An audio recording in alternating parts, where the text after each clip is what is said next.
और इसी पर बातचीत करने के लिए नितिन गौतम मथुरा से हमारे साथ लाइव जुड़ गए हैं। नितिन, इस पूरे मामले को लेकर अब किस तरह की कार्रवाई हो रही है, क्योंकि आप इसको लेकर एफआईआर दर्ज करा दी गई है?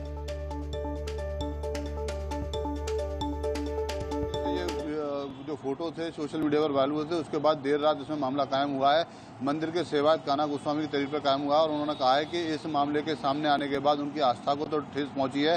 साथ ही जिन लोगों ने इस कृत्य को अंजाम दिया उसमें कहीं ना कहीं विदेशी आर्थिक फंडिंग का भी बात सामने आ सकती है। तो लिहाजा दोनों मामलों पर इस मामले में जाँच करी जाए। तो पुलिस ने इस तहरीर के आधार पर 153 505 और 294 के तहत मामला दर्ज कर लिया है और सारे मामले की जाँच कर रही है। क्योंकि इसमें एक तथ्य हम अपने दर्शकों को बताना चाहेंगे नीलू, कि जिस तरीके से जो पीएफआई के 4 संदिग्ध पकड़े गए थे, माटोल से इनकी गिरफ्तारी हुई थी, हाथरस जाते समय इनकी गिरफ्तारी हुई थी, उन जो 4 आरोपी हैं उनकी जो जमानत के कराने वाले वकील हैं जिन्होंने एप्लीकेशन लगाई हुई है, उन्हीं की फेसबुक आईडी से ये जो है तस्वीरें वायरल की गई थी। तो लिहाजा पुलिस के लिए एक बड़ी चुनौती है और पुलिस जो अधिकारी हैं वो इस बात में जुटे हुए हैं, खुफिया जो एजेंसी हैं वो भी जुटी हुई हैं। नितिन, ये लोग को चाहे बीजेपी व अन्य किसी भी सपा प्रत्याशी के मुकाबले में भारी पड़ रहे।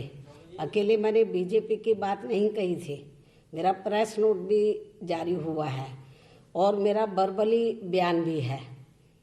तो मैंने इनके ये जो दलित विरोधी कृत्य थे तो उसका जैसे को तैसा जवाब देने के लिए यूपी में जल्द ही आगे होने वाले एमएलसी के चुनाव में सपा के दूसरे खड़े किए गए प्रत्याशी को हराने के लिए बीएसपी को चाहे बीजेपी व अन्य किसी भी सपा प्रत्याशी के मुकाबले में भारी पड़ रहे एमएलसी के प्रत्याशी को यदि वोट देना पड़ता है तो हम जरूर देंगे। लेकिन सपा के दूसरे खड़े किए गए एमएलसी के प्रत्याशी को हम किसी भी कीमत पर जीतने नहीं देंगे और इस पर बीएसपी अभी भी कायम है। अपने इस बयान पर बीएसपी अभी भी कायम है। हालांकि मेरे इस बयान को खासकर कांग्रेस व सपा आदि के लोग अपने राजनीतिक लाभ के लिए इसे काफ़ी गलत तरीके से भी प्रचारित कर रहे हैं, मुझे ये मालूम हुआ है, ताकि यहाँ खासकर मुस्लिम समाज के लोग बीएसपी से अलग हो जाए। और ये जो यूपी में 7 विधानसभा की सीटों पर बाई इलेक्शन हो रहा है, तो इस बाई इलेक्शन में मुसलमानों का वोट बीएसपी को ना पड़े, ये इसको गलत तरीके से मेरे इस बयान को प्रचारित कर रहे हैं, ताकि यहाँ खास मैं फिर बोलती ताकि यहाँ खासकर मुस्लिम समाज के लोग बीएसपी से अलग हो जाएं, जिसमें इनको लाख जतन करने के बावजूद भी कोई कामयाबी मिलने वाली नहीं है।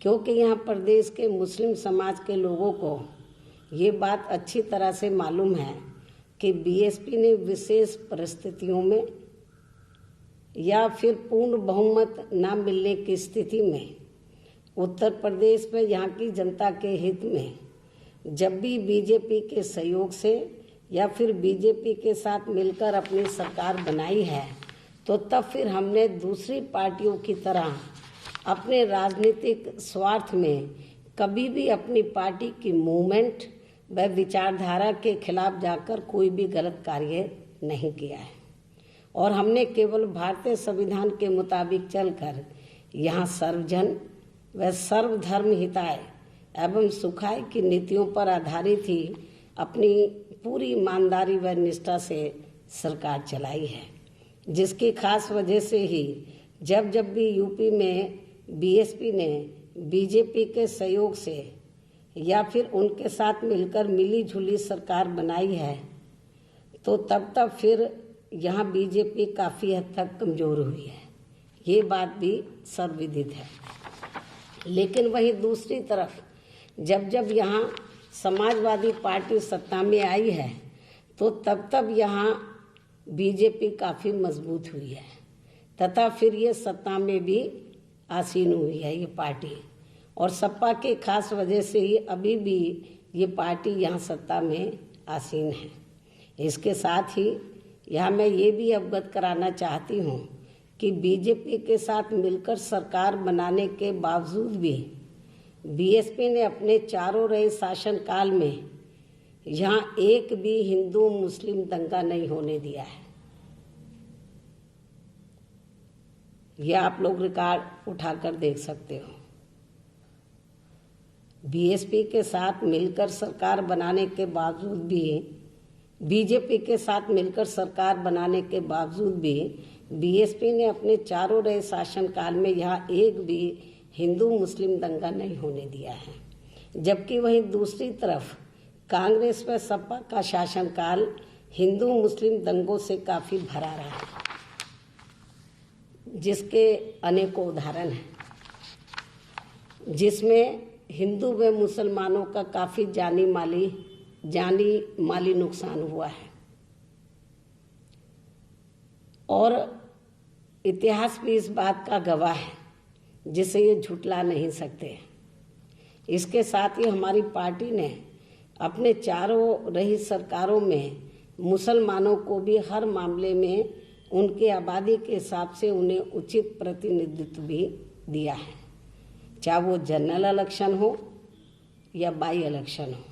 अभी यूपी में 7 सीटों पर बाई इलेक्शन हो रहे हैं, तो 7 में से हमने 2 टिकट मुस्लिम समाज के को दिए हैं। और इतना ही नहीं, बल्कि हमने यूपी में चाहे अकेले अपने बलबूते पर अपनी सरकार बनाई है या फिर बीजेपी के सहयोग से या उनके साथ मिलकर भी सरकार बनाई है, तो हमने यहाँ मुस्लिम समाज का भी किसी भी मामले में कोई भी नुकसान नहीं होने दिया है। वैसे तो हमने सर्व समाज के हितों का पूरा ध्यान रखा है, लेकिन हमने यहाँ खासकर मुस्लिम समाज का भी किसी भी मामले में कोई भी नुकसान नहीं होने दिया है। और इसके लिए हमने अपनी सरकार तक की भी कुर्बानी दे दी है, जो ये सब जग जाहिर है। और इस संदर्भ में यहाँ मैं उन्हें ये भी याद दिलाना चाहती हूँ कि जब सन 1995 में मेरी पहली बार बनी सरकार के दौरान मथुरा में बीजेपी व आरएसएस के लोगों ने यहाँ मुसलमानों की ईदगाह पर उनकी धार्मिक भावनाओं को ठेस पहुँचाने के लिए नई परंपरा शुरू करनी चाहिए, तो तब उसे हमने किसी भी कीमत पर शुरू नहीं होने दिया था, जिसके कारण उस समय मेरी सरकार तक भी चली रही थी, जिसे सपा व कांग्रेस पार्टी के लोग भी छुटला नहीं सकते हैं। इसके बाद सन 2003 में बीएसपी व बीजेपी गठबंधन की बनी सरकार में जब बीजेपी ने कुछ समय के बाद देश में होने वाले लोकसभा आम चुनाव में बीएसपी के साथ गठबंधन करके ये चुनाव लड़ने का हम पर दबाव बनाया था, तो तब फिर हमारी पार्टी ने उस समय उनको यही कहा था कि बीएसपी की विचारधारा सर्वजन व सर्वधर्म हिताय एवं सुखाय के साथ ही पूर्ण रूप से धर्मनिरपेक्षता के आधार पर आधारित है, लेकिन बीजेपी की विचारधारा ठीक इसके विपरीत है, ठीक इसके बिल्कुल विपरीत है।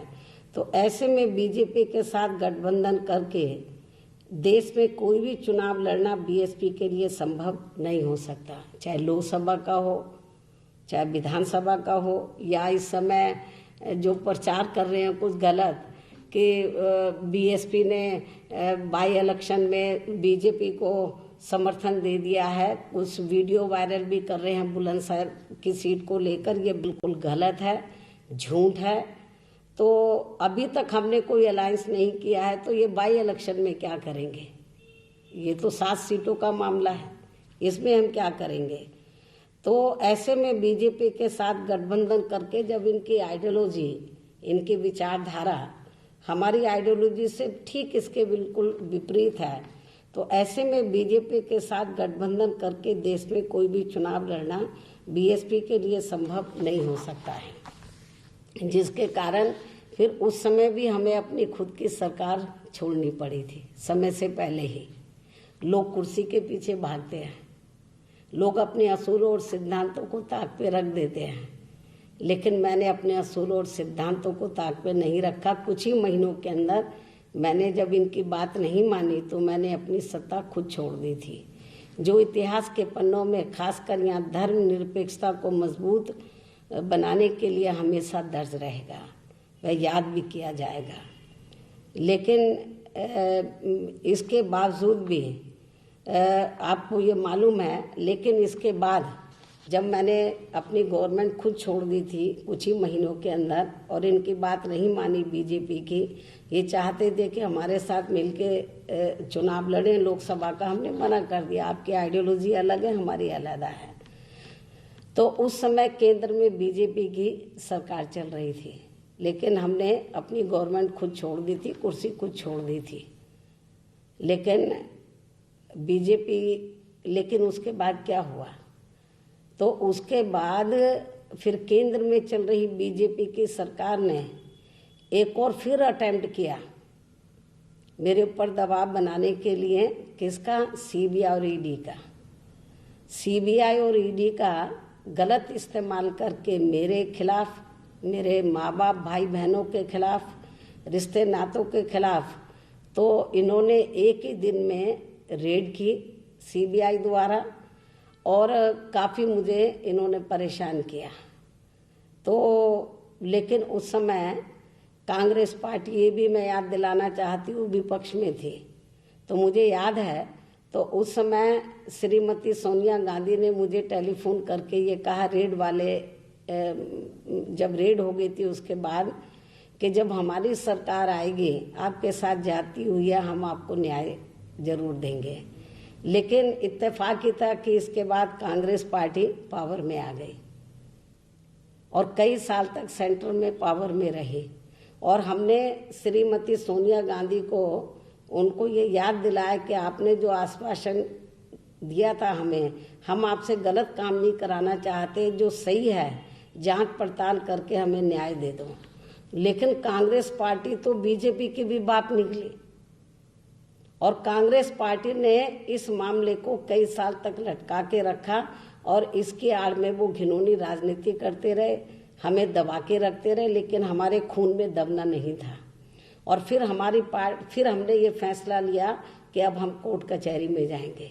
हम कोर्ट में गए, माननीय सुप्रीम कोर्ट में गए, और अच्छी बात यह है कि हमको माननीय सुप्रीम कोर्ट में न्याय मिला। और आज मैं पुनः इस बात को दोहराना चाहती हूँ कि बीएसपी किसी भी कीमत पर पूरे देश में, खासकर यहाँ बीजेपी जैसी संकीर्ण व सांप्रदायिक ताकतों का साथ नहीं दे सकती है, तथा ना ही ऐसी पार्टियों के साथ मिलकर कभी भी कोई चुनाव आदि लड़ सकती है।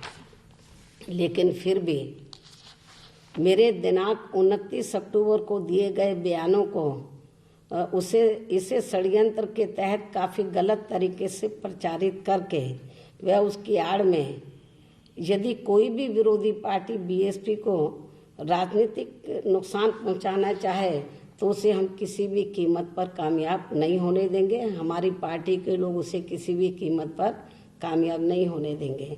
इसलिए पूर्व की तरह आगे भी बीजेपी के साथ मिलकर कोई भी चुनाव लड़ने का कोई सवाल ही पैदा नहीं होता है। इसे भी आज मैं फिर से स्पष्ट कर देना चाहती हूँ। और ये भी मैं बताना चाहती हूँ कि हमारी पार्टी जो सांप्रदायिक ताकतें, संकीर्ण ताकतें, उनके साथ मिलकर चुनाव लड़ने का सवाल ही पैदा किसी भी कीमत पर नहीं होता है। और ये मैं बताना चाहती हूँ खास तौर से मुस्लिम समाज के लोगों को कि मैं राजनीति से तो संन्यास ले लूँगी, लेकिन बीजेपी के साथ मिलकर मैं कभी भी चुनाव नहीं लड़ सकती। और मैं क्यों लूँ राजनीतिक संन्यास? बीजेपी के दबाव में आके लोग कहते हैं, मुझसे लोगों ने कहा कि बहन जी दबाव बनाए। मैंने कहा राजनीति से संन्यास तो ले लूँगी, लेकिन इनके साथ मिलकर चुनाव नहीं लड़ूंगी। लेकिन मैं कोई राजनीतिक संन्यास नहीं लेने वाली हूँ। मैं बहुत मजबूत हूँ, बहुत तकड़ी हूँ और बहुत ही स्वाभिमानी हूँ। और ये मैं बताना चाहती हूँ कि मुझ पर चाहे कांग्रेस, सपा, बीजेपी कितने भी दबाव बनाए, मैं दबने वाली नहीं हूँ, ना राजनीति से संन्यास लेने वाली हूँ।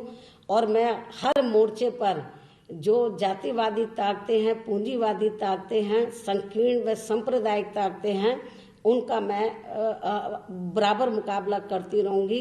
और उनसे मैं तिल भर भी घबराने वाली नहीं हूँ। मुझसे बहुत से लोग कहते रहते हैं, हमने बोला सवाल ही पैदा नहीं है चुनाव लड़ने का। जब तक मैं जिंदा हूँ तो ये ऐसा संभव नहीं हो सकता है। और मैं खास तौर से सन 2003 में जो मेरे साथ हुआ है उसको क्या मैं भुला सकती हूँ? क्या मेरा समाज भुला सकता है? जब उस समय मान्यवर श्री कांशीराम जी की तबीयत खराब थी और हॉस्पिटल में एडमिट थे, मेरे साथ क्या क्या नहीं हुआ सेंटर में बीजेपी की सरकार के दौरान, तो इसलिए ये कदापि नहीं भुलाया जा सकता। इनके साथ मिलकर चुनाव लड़ने का सवाल ही पैदा नहीं होता है। और जब इनके साथ हमने मिलकर सरकार बनाई भी थी, या बाहर से या मिलकर, तो हमने अपनी शर्तों के आधार पर हमने किसी भी समाज के साथ, किसी भी धर्म के लोगों के साथ हमने जाति नहीं होने दी थी किसी भी मामले में। ये इस बात का खास एग्जाम्पल मैं आपको देना चाहती हूँ कि यही मुख्य वजह थी कि मेरी हुकूमत में कोई भी हिंदू मुस्लिम दंगा नहीं हुआ। लोग थर-थर कांपते थे। इसके साथ ही यहाँ मैं ये भी कहना जरूरी समझती हूँ कि सन 1995 में जब सपा सरकार के खासकर माफिया व गुंडा राज से यूपी की जनता व सभी विरोधी पार्टियां काफ़ी दुखी व आतंकित थी, तो तब फिर उस समय प्रदेश व आम जनहित में सभी विरोधी पार्टियों की एक मत ये राय थी कि यदि बीएसपी सपा से अलग होकर सरकार बनाने के लिए आगे आती है, तो तब फिर सभी विरोधी पार्टियां मिलकर यहाँ सपा के जंगल राज व कुशासन से मुक्ति पाने के लिए बीएसपी को पूरा साथ देंगी, पूरा अपना समर्थन देंगी। और जिसमें अकेली बीजेपी आगे नहीं थी, कांग्रेस पार्टी भी थी और भी अन्य छोटी मोटी पार्टियां, सब ने कहा था कि हम लोग सब दुखी हैं, आप अलग हो जाओ, हम आपको बाहर से समर्थन देंगे। इसके बाद फिर प्रदेश में आम जनहित में तथा यहाँ लोकतंत्र को बचाने व विधायकों की खरीद फरोख्त को रोकने एवं खासकर गरीब व कमजोर वर्गों के ऊपर लगातार हो रहे शोषण पर भी अंकुश लगाने के लिए तब हमने यहाँ सपा सरकार से अलग होने का फैसला लिया। और फिर यह खासकर कांग्रेस व बीजेपी आदि इन सब के समर्थन से बीएसपी की सरकार भी बनाई थी। यदि कांग्रेस को ऐसा लग रहा था कि बीजेपी ने भी हमको समर्थन दिया, तो फिर ये क्यों साथ में बीजेपी के साथ खड़े रहे? हालात होते हैं, कभी कभी डिसीजन लेने पड़ते हैं आम जनहित में, लेकिन इसका मतलब ये नहीं था कि हमारी पार्टी ने उस समय ऐसा करके अपनी पार्टी की मूवमेंट व विचारधारा के साथ इन पार्टियों से कोई भी समझौता आदि किया था। इसलिए बीएसपी के राज्यसभा प्रकरण में अभी हाल ही में दिए गए बयान को खासकर बीजेपी के साथ मिलने से जोड़कर इसे कतई भी नहीं देखना चाहिए, बल्कि मेरे उस बयान का यहाँ लोकतंत्र की जड़ों को मजबूत बनाने व पूंजीवाद का खात्मा करने तथा दलितों को न्याय दिलाने से जोड़कर ही देखना चाहिए तथा साथ ही उसका स्वागत भी करना चाहिए, ना कि उसकी आड़ में कोई भी घिनौनी राजनीति आदि करनी चाहिए। ऐसी मेरी उनको सलाह भी है। इसके अलावा मुझे ये भी मालूम हुआ है कि मेरे इसी बयान को लेकर यूपी के कुछ बीजेपी के नेता भी ये कह रहे हैं कि हम अकेले ही सपा के दूसरे एमएलसी के उम्मीदवार को चुनाव हराने के लिए हर मामले में पूरे तौर से सक्षम हैं। हमें बीएसपी के समर्थन की बिल्कुल भी ज़रूरत नहीं है, लेकिन बीजेपी के इस बयान को सुनकर हमारी पार्टी को कतई भी खराब व बुरा नहीं लगा है। अर्थात ये सुनकर हमें बहुत अच्छा लगा है, बहुत सुकून आया है। अर्थात ये सुनकर हमें बहुत अच्छा लगा है व दिल को काफ़ी शांति भी मिली है। इसलिए इनके इस बयान व कथन का बीएसपी पूरे तय दिल से स्वागत भी करती है और इससे अब हमारा काम भी और काफ़ी आसान हो गया है। और हम भी यही चाहते हैं कि सपा का एमएलसी के लिए दूसरा खड़ा किए जाने वाला उम्मीदवार किसी भी कीमत पर ये चुनाव नहीं जीतना चाहिए, चाहे वो किसी भी जाति व धर्म का क्यों ना हो, या फिर कोई दलित व्यक्ति भी इनका खास गुलाम ही क्यों न हो। अर्थात जो अपने संतों, गुरुओं व महापुरुषों के अनादर किए जाने के मामले में सपा का समर्थक ही क्यों न हो कोई दलित, जिसने अपनी सरकार के समय में इनके नाम पर बीएसपी सरकार द्वारा अनेकों जिलों, यूनिवर्सिटी व जनहित की योजनाओं आदि के रखे गए नामों को ही बदल दिया है।